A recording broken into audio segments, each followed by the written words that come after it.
ఆకి అదాలత్లో music director Bappi Lahari గారి మీదున్న ఆరోపణ. ఈయన గిమ్మిక్స్ ని వాడుతూ ఉంటారు. బప్పీ సార్, ప్రజలు ఏమంటున్నారంటే మీరు మ్యూజిక్ చేయడంతో పాటు డ్రామా కూడా క్రియేట్ చేస్తున్నారట. మీ స్టైల్, మీ కళజోడు, మీ జుట్టు. లేదు, ఇది మంచి విషయమే కదా. అది చూసారంటే వరల్డ్లో బిటిల్స్ వాళ్ళకంటూ ఒక సపరేట్ స్టైల్ ఉంది. ఎల్వి ప్రెస్లీకి ఒక ప్రత్యేక స్టైల్ ఉంది. మైకేల్ జాక్సన్కి ఒక ప్రత్యేక స్టైల్ ఉంది. మన అందరికీ నచ్చిన ఒక సింగర్ని చూసారంటే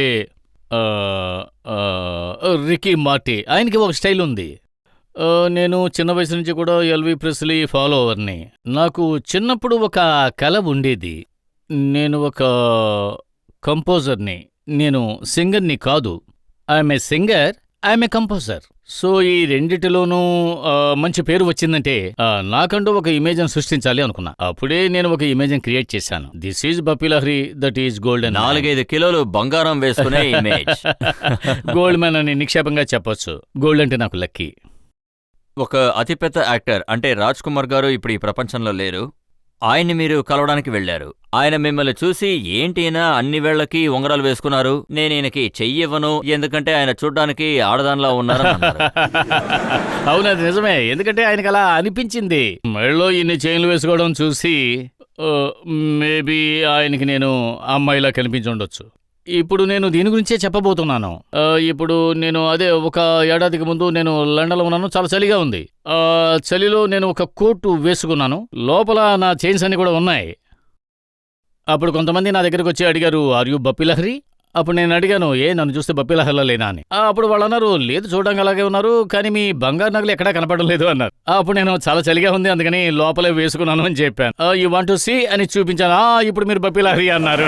ఇది ఒక ట్రేడ్ మార్క్ గా మారిపోయింది, ఇంకేమీ లేదు. బప్పీ లహరిని చూడాలంటే అలా గోల్డ్ గా చూడాలి, అంతే. ఇది నిజమా?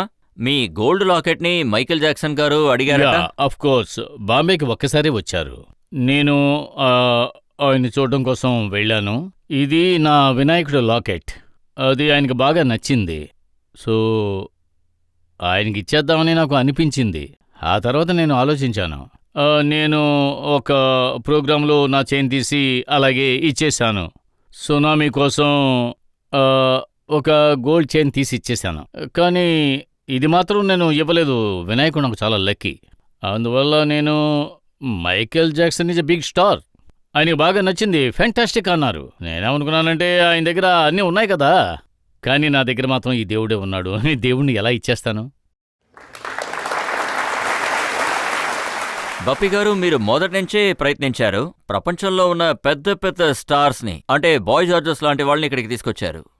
బాయ్ జార్జియస్, ఆ తర్వాత సమంతా ఫాక్స్ రాక్ డాన్సర్ సినిమాలో. అందులో కూడా ఒక డబుల్ మీనింగ్ ఉంది, అందరికీ తెలిసే ఉంటుంది. You are my chicken fry, you are my fish fry, kabhi na kehna mundiye bye bye bye. అందులో ఇంకో పాట ఉంది, ట్రాఫిక్ జామ్. ఆ పాట చాలా బాగుంటుంది. సో అందులో సమంతా ఫాక్స్ వచ్చారు.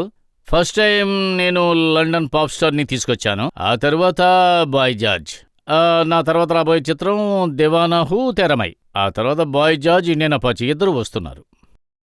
మీరు చాలా పెద్ద పెద్ద స్టార్స్ ని తీసుకొచ్చారు, కానీ మీరు ఇక్కడుండే కొత్త సింగర్స్ ని ఎంకరేజ్ చేయలేదు, అలాగే వాళ్ళని పెద్ద స్టార్స్ కూడా చేయలేదు. నేను ఒక కంపోజర్, నేను లతాజీ, ఆషాజీ ఇటువంటి పెద్ద పెద్ద వాళ్ళతో పనిచేశాను. మేమందరం కలిసి చాలా పాటలు తయారు చేశాం. రఫీ సార్, కిషోర్ కుమార్ జీ ఆయన ఆఖరి పాట పాడారు. Last song of his life Waqt ke Awaaz సినిమాలో పాడారు. సాయంకాలం 6 గంటలకి తర్వాత రోజు ఆయన మరణించారు. సో నేను చాలా మంది కొత్త గాయకుల్ని తీసుకువచ్చాను. వినే ఉంటారు, కోయి యహా నాచి నాచి, ఉషా ఉతుప్. ఫస్ట్ టైం నేను ఆవిడికి హిందీలో అవకాశం ఇచ్చాను. హరే రామ హరే కృష్ణలో పంజంతా, దమ్మర్దమ్ ఇంగ్లీష్లో ఉంది. అలీషా చెహ్నాయ్ టార్జన్లో. టార్జన్ మై టార్జన్, ఆ పాటలో నేను మొదటి బ్రేక్ ఇచ్చాను. సల్మాహా, ఏ రాత్ మే జో మజా హై, మజా యే కుచ్ నయా నయా. రుణాలిల్లా, సూపర్ రుణా ఆల్బమ్ చేశాం.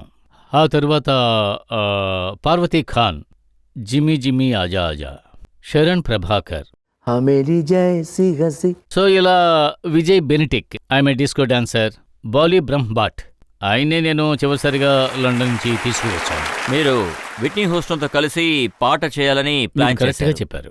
విట్నీ హ్యూస్టన్కి ఇది ఖచ్చితంగా నచ్చే పాట.